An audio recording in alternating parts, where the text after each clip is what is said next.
This video is about split entities.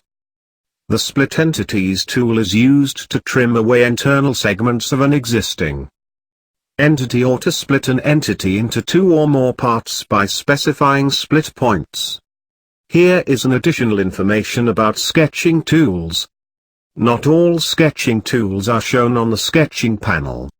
Additional sketch tools are accessed by clicking the Tools heading at the top of the screen when creating a part document, and clicking the Sketch Tools option.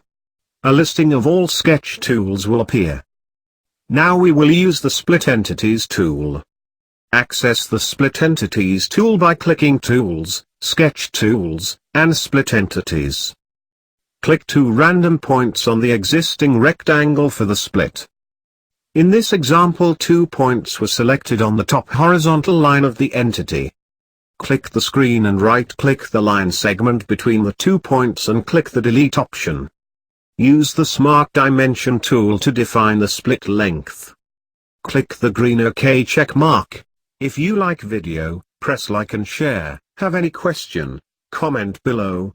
Try to answer you. To learn SolidWorks beginning to advanced level, subscribe our channel. Thanks for watching.